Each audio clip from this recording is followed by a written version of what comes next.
Hi guys, Kaiser here. Hope y'all having a great day out there.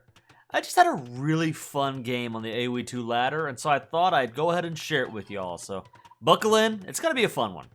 We find ourselves on Yucatan, and this is a really fun map in my experience. I think it really plays to my particular strengths. It's a map with a lot of food. I mean, let's take a look. We've got 8 turkeys here already, and I got 3 more that I just picked up. Let me see, is it up to 11? No, I got 3 more there. So I have 14 turkeys, and then you have 3 boar and 2 packs of berry bushes. This would be an amazing map, by the way, for the new Portuguese. Because, of course, the Portuguese get wood in addition to food out of their berry bushes. So you get even more off of these bushes. I also imagine this would be a really good map for the Grajadas. Because you have more sheep that you can garrison into the mills, and so that means more wood as well. I ought to try playing with them on this new map. Anyway, it's a really, really fun map, but what you have to be aware of at the same time is your gold resources are very limited. I mean, let's take a look. I've got the 2 patches here right in my base, and then I have 1 more patch off to the side over here. My opponent, 2 patches in his base, 1 patch way off to the side, and that is it. So you have to make every bit of coin count. You've got to know where you are spending those resources. Now, it just so happens, this is a regular ranked game, and I think I got lucky picking the right civilization into the right civ matchup. I am in the blue playing as one of my favorite civilizations of all time. When I started playing AoE2, I played nothing but the Teutons. They were my guys. I loved German history. I loved the Teutonic Knights. Played nothing but Teutons. And so for old time's sake, I picked up the Teutons. And I happened to go up against Catbert in the yellow here, playing as the Goths. Goths, of course, are a very strong civilization. They have cheaper infantry. They are known for their Goth infantry spam. But if you have a really good infantry civ, you can fight them back. And the Teutons, of course, have the extra melee armor, which means in a swordsman versus swordsman fight, I think the Teutons have the tools necessary to make that a win. So, feel pretty good about the matchup. And I get really lucky here. Grab a bunch of his sheep. I'm not even necessarily trying to take the sheep. I don't even need to, steal anything along. And you can see with the trees, I'm not really going to actually accomplish anything. But just be annoying. Be distracting. Get into his head a little bit. That's the goal. Alright. Get some hits in on me. So I'm not winning the scout fight. There are no hills that I'm aware of. There is actually one right here in the center, but I'm trying to find a hill. I don't see it. So I just decide, you know what? Let's go ahead and head back home. If he chases me all the way back to my TC, I can shoot him, but otherwise, just be annoying. Just scout around, be annoying. And so in this early game situation, there are a lot of wood lines. I think this is a fairly easy base to wall in. So I'm going to go for the fast castle. I really enjoy the fast castle. I'm a lot better at that than I am at... Ouch. Ouch. Take some shots. Fortunately, I keep the scout alive. But anyway, I just decided I'd much rather do that than try some kind of drush, scout rush, archer rush. That's a skill that I'm building and trying to get better at, but for right now, especially on this map, it just fits so well, to go for the wall up. So, taking advantage of a lot of the resources here, I am recognizing because you have so many resources for free, before you ever need to, get onto farms. Not to mention, of course, Teuton farms are cheaper. But even setting that aside, you have so much free food before you have to worry about farms, then you're saving a lot of wood, right? And so it's easier to take up into the next stage.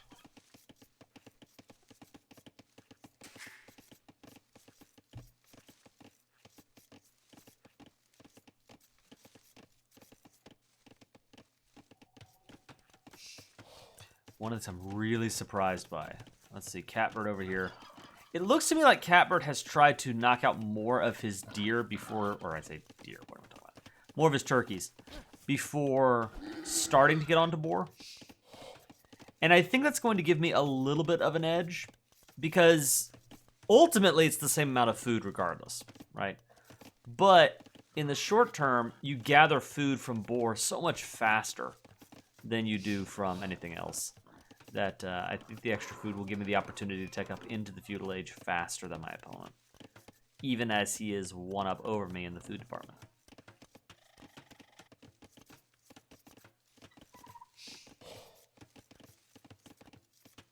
Here we go. Starting up the walls. Initially I don't switch over here. Initially I don't see. I'm kind of thinking maybe this is all just one giant wood line. Turns out no, that's a spare tree. I've got more to wall in, but we'll get there. I also look at all this deer. I could mill this, or even put the mill here and then just take advantage of even more deer. But you know, I've been around the block once or twice in Age of Empires land, and what I'm scared of more than anything, I shouldn't say scared, but what I've got my eyes on more than anything is what if I get drushed? Drushed into men-at-arms, rush, that kind of thing.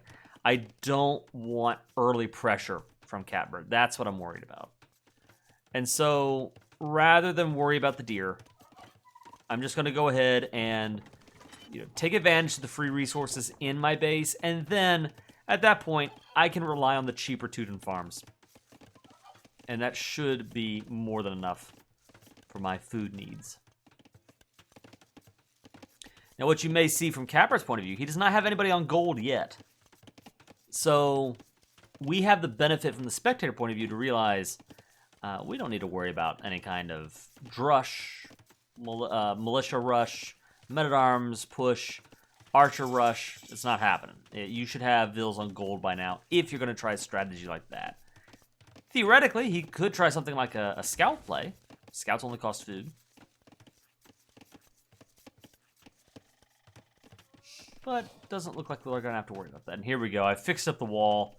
So at this point, I am feeling safe. And I actually happened to catch the scout cav out in the open here. So got him stuck in my base. That's going to be nice.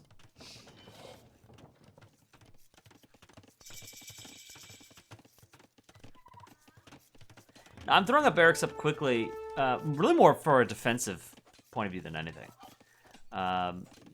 Again, I feel like I'm worried about early pressure. If we allow the game to go late, I think that I have the advantage over the Goth player.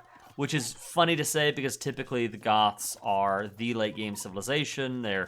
They can get overwhelming if they get into the Imperial Age. But I feel pretty good about my ability to fight them off with the Teuton bonuses. So I like where I could be compared to him. It's the early situation I'm worried about. Both of us up into the feudal age. I have the resources to go up to castle pretty quickly. Fast castle is paying off. My opponent does not have the same kind of resources, but he's had 2 Vils on stone for quite some time now. When he does hit the castle age, we can expect maybe something like a castle or multiple town centers almost immediately. Here we go. Kaiser on his way up to the castle age. And picking up supplies because, yes, infantry is the name of the game here. Which is exciting for me. I really enjoy playing infantry precisely because they are not considered meta. I think many times we unthinkingly don't go into infantry because we don't see the pros going into infantry. At the pro level, so often it's a non-starter. And it's true that you sort of have to, you can't unthinkingly go into infantry. You've got to weigh the situation, weigh whether it's the right move or not. And here, I thought going heavy into infantry would make a great choice, especially against what Goths typically play, which is infantry of their own, or probably cav. I don't consider archers to be likely. As we see a blacksmith coming up for Catbird.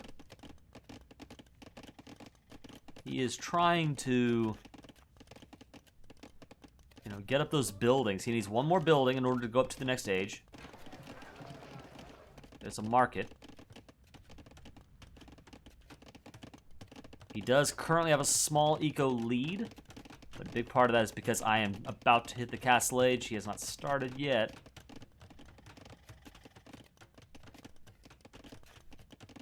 At this point, he's got a good balance of resources, I think. 15, 10, 6. Now you might think, okay, that's maybe a little high on wood for something like, you know, infantry or cav.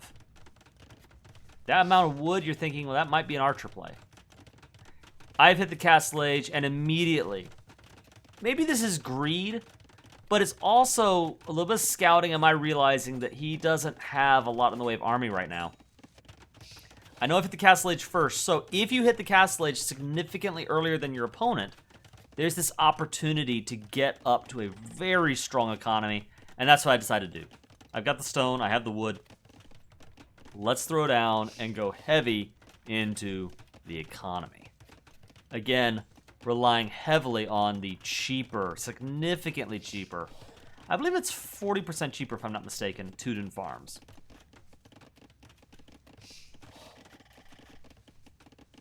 So I'm not needing as many vills on wood as I otherwise would in order to have to support all of these farms.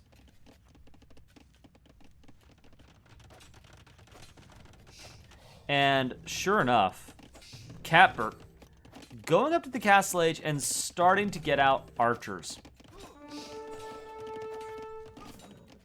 And there's a moment here. This is a critical moment. I almost want to slow this down. I get shot at by an archer, so by itself, seeing an archer tells me, wait a minute, he's making an archer play, which is a little unusual. But as I'm walking away, I click on the click on the archer, and I see that he has the archer armor upgrade. Now, if he had the archer attack upgrade, I could maybe even tell myself, you know, maybe he's picking up those techs for something like castles or towers. You know, maybe it's a defensive thing, you know, because your town centers do more damage when you pick up those techs. It could be all kinds of things. But when I saw archer armor, to me that said only one thing. He actually wants to go into archer play. And so that was in the back of my mind. As we see, I'm sending several vills forward in order to hopefully get up a siege workshop. In the back of my mind, I had this game plan. Okay, Teutons, I know that one of the skills they're very good at is the pikeman onager push.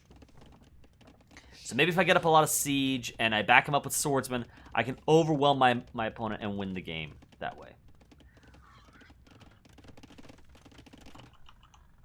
Let me see if I can get to his point of view. There we go. Now, unfortunately for me, here we go. Here's the siege workshop coming up. And it just so happens, this spearman right here moves forward and happens to catch the glimpse here of the siege workshop. And I try my best to pull off some quick walls, Viper style, and I am not the Viper. I am not that good. So I've got my own spearman trying to play defense, but it's not going to work. Come on, come on, come on! No, it's not happening. And Lisa here goes down hard. So I do benefit here. Once now that I've hit the castle age, my infantry get an additional +1 melee armor. So on top of that, let's see, we both had the feudal age melee armor. So I've got one more than my opponent does, just for being the Teutons. Does not help against archers, but it does help in melee versus melee fights. And here we go. We've got, how many villas is this? 11 villagers moving forward to develop a castle and control the choke point. Not a lot in the way of resources that the castle is defending, but I think it's a good castle because it is holding onto a very important strategic choke point into Capper space. So I really like the castle position here. I get this idea in my head. You know, what if I get the siege workshop up first and I get a bunch of battering rams? And not to spoil how this part of the match goes, but I'm going to go ahead and do it anyway. I find that, in my own understanding, it seems to me like Castle Age battering rams are weak. I don't know about, you know, in the next age, you have the capped ram and the siege ram. Those are good units. But it seems to me like the battering ram just goes down too quickly to everything. Even castles put out, you know, more damage against battering rams than it seems to me like they should. And of course, battering rams fall apart to anything else, you know, anything melee. So, I don't know. To me, they seem a little weak. Now, I say that as someone who, I say that with humility. I don't claim to be some kind of expert. Quite the opposite. I'm wondering, what am I missing, right? So, trying to figure out what it is I'm missing and how to get better. But battering rams just have not been working for me. I do really enjoy the Dynasties of India armored elephants. They're great, even in the Castle Age. But the battering ram just doesn't seem to work for me. And so I decided to try something here. It doesn't work. My opponent's getting Huskarls out. Huskarl is, I think, a reflexive choice for the Goth player, and is not the right choice at all in this situation. Why? Because the Huskarl, for all of his strength in the Pierce armor, Huskarl will wipe the floor with archer forces, and you know they can go under town centers and withstand defensive fire like it's a sneeze, right? They're great for archer units, but they don't have any base melee armor at all. And you're going up against Teuton infantry that have not just now Castle Age chainmail armor, but then additional Teuton bonus armor on top of that. In a melee fight, these guys are worse than regular infantry. You should just be making, if you're going to go infantry, just make regular swordsmen at this point. This flank has fallen apart for me, so I just decide, hey, let's move a castle over here and kind of do the Kaiser special, get an offensive castle up. Although I think the typical Kaiser forward castle, what I really like to do is identify key resources and choke my opponent off of those resources. That's really not what I'm doing here, but instead I'm trying to claim this choke point and win the game this way. So, setting up kind of a forward base. And my opponent, Catbert, is on his way to the Imperial Age. Does not have a lot in the way of army. And, fortunately for me, I do have a pretty significant eco lead. But he's invested those resources into going up into the Imperial Age. He will get there first. I love trying to find ways to end games earlier. I like trying to win the game in the Castle Age, and maybe that's where my complaints about the battering rams are coming from, because I want to have answers for castles in the Castle Age. And it just seems like the only option you really realistically have, other than maybe petards, your other option is battering rams. Especially if you're looking for options that don't come from a castle of your own. The only option you have are battering rams, and they're just not that good in the Castle Age. So, we've got up a pretty significant force of infantry. And he has not gone all-in archers. So I think I've got good options there. And here's where I think I make a mistake. I go once again with battering rams. Consider it an experiment. But I've got 5 battering rams queued up. And I want to try to get in some serious damage on my opponent. And that can work for us. I maybe said too quickly that I made a mistake. Battering rams can do good, but here's what I'm thinking. With my infantry, and I'm going all in on longswords, right? What I am concerned about, what is the weakness here? I already know he's got up archer ranges. If he hits me with a whole bunch of archers, that could be a problem. And what is a great counterpoint to having a lot of infantry, you're worried about archers, get up some mangonel, get up some onagers. And you can use those to deal with the ranged threats while your swordsman, especially your swordsman with extra melee armor, just wipe the floor with everything else. All right.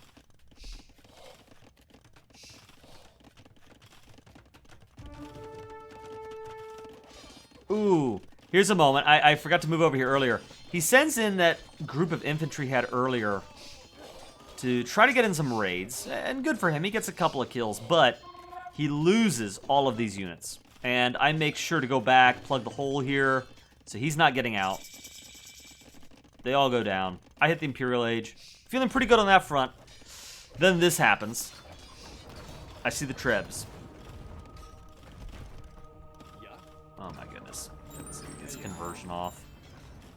I lose more infantry than I'd like to right here, but...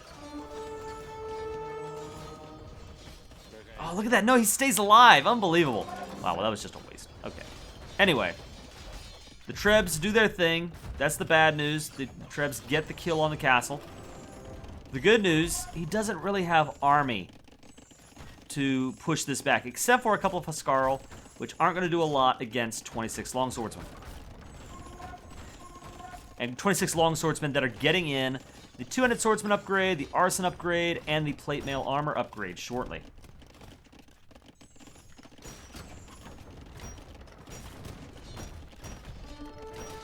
And here's the cool move from Catbert. And my hat is off to Catbert because I think he made exactly the right move. He sees that I'm going infantry, and he realizes what I need is an anti-infantry response. Yeah, I could go archer, but why go archer when I have access to hand cannons? And hand cannons, of course, do bonus damage against infantry, so this is a very potent threat against my composition. And where, again, I wish I had onagers. Now, onagers could not have taken down that castle, so battering rams had their use. Battering rams also have, and these are now cap rams, by the way. They also have a lot of pierce armor, so you know, they will withstand against the hand cannons for a while, for a moment. There we go. Here we go. I realize my situation now. Okay, I gotta get out some onagers, some mangoes. So I got a mangonel out. And this is the moment that just, it gets me. So he's starting to send villagers to attack the mangonel. Now, fortunately, I've got a couple of monks. And I decide to go ahead and get some repair vills. Alright, so that's pretty nice. Got up 2 mangonel now. But I lost all of my infantry to these hand cannoneers. And what I don't expect, and I'm a little slow on the draw, I don't expect him to move 11 villagers to attack my mangoes. If I'd been on top of things, I could have done an attack round, got some kills here. If I had just a few more infantry, and you see I do start to pour longswordsmen in, or what are they? They're two-handed swordsmen at this point. They will make him pay for it. He is going to lose a bunch of vills with this maneuver, but even so, I would have loved to have kept those units alive and actually pushed this back. Look at this. A couple of mango shots right here would have been great. Instead, I'm retreating with everything I've got because I have no response to these hand cannons. Now take a look at the eco. In the long run, I'm winning this. I've got double Catbert's eco. So I feel pretty good about that. But on the flip side, Catbert has picked the right unit, and he has momentum. He has almost triple, actually by now, yeah, triple the army count on the field.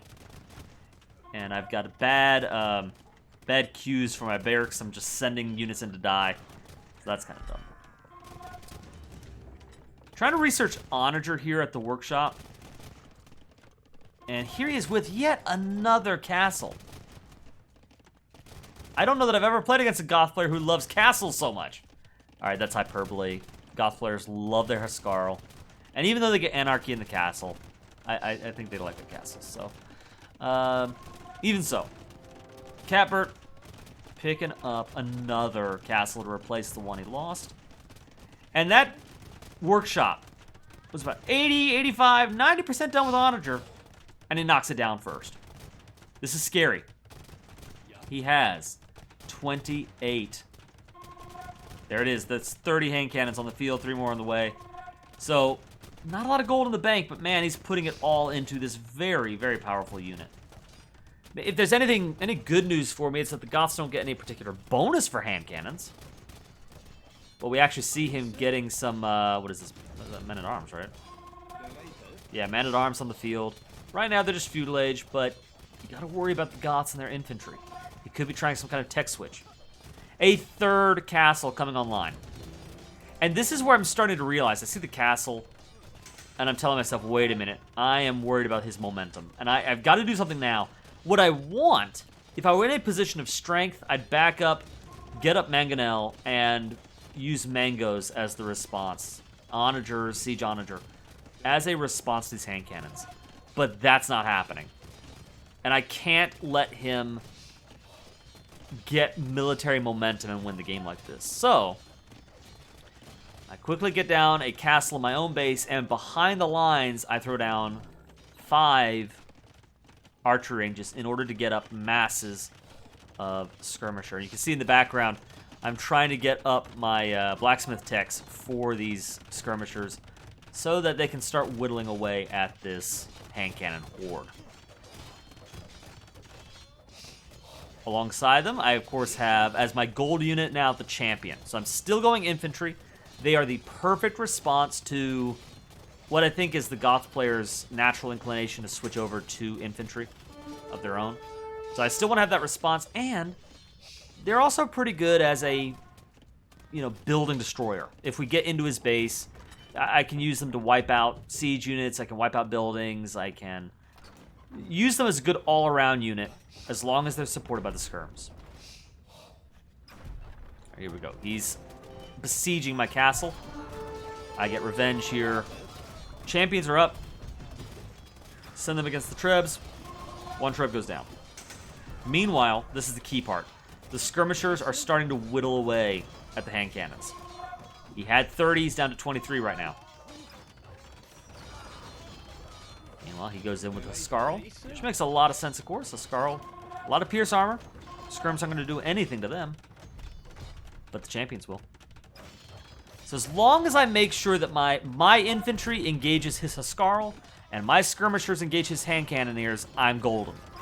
If I don't play this right, and I've got his hand cannons engaging my infantry, and my skirms engaging his Huskarl, I'm in trouble.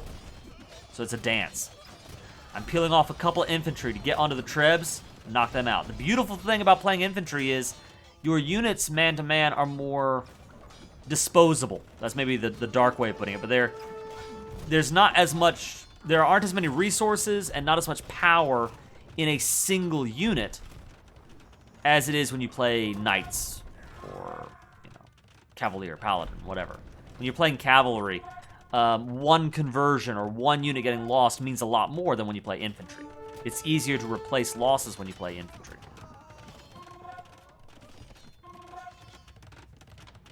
Alright, so I've knocked down this castle and I think pushed back my opponent. And at this point, I feel like I can breathe easy. I think that I got this feeling, not that I know for a fact, but I have this feeling that I'm doing better on the eco front. I know I knocked down a town center, and we can see from our spectator point of view that he's down to the 2 town centers. I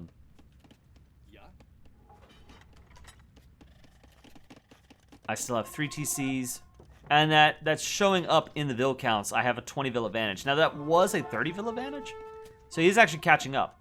But I have eco lead. Oh, meanwhile, I forgot to mention this. All right, so I sent villagers. I'm just like, find gold, do things. I saw gold over here, so I built a town center, and I did not realize, and I did not see this until I went back and looked at the game, that, he has infantry here and knocks down this TC. I am so focused on winning the fight here. I don't even notice what's going on there. And remember, there's only so much gold. He's running out of the gold in his base. I'm running out of the gold in mine. There's only this side gold here and this side gold here in the corner. That's it. Hand cannons absolutely pushing back the army that I had. So that's a loss for me, in a way, in a manner of speaking. Except, my units are almost all trash. I shouldn't say almost all. The skirmishers are trash. And I feel like I can afford those losses. These are all gold units, whether you're talking the Huskarl, you're talking the hand cannon. These are gold units, and with every loss he takes there, it's falling apart for him. And Catbert goes ahead and calls the GG as the last castle goes down. And well played, Catbert. I thought this was a really fun match. It's a really cool map. It's a really cool matchup. I think I kind of got lucky, Teutons versus Goths, but I think Capper did a really good job switching his strategy around. I think if he played the typical Goth play, he would have been in a lot of trouble. But he saw what I was doing and countered it well, and forced me to counter his counter in a way that was just really exciting. And so I thought this was really fun. I hope you enjoyed it. If you did, like the video, leave a comment. Let me know what you want to see in the AoE2 sphere, in AoE3, in whatever.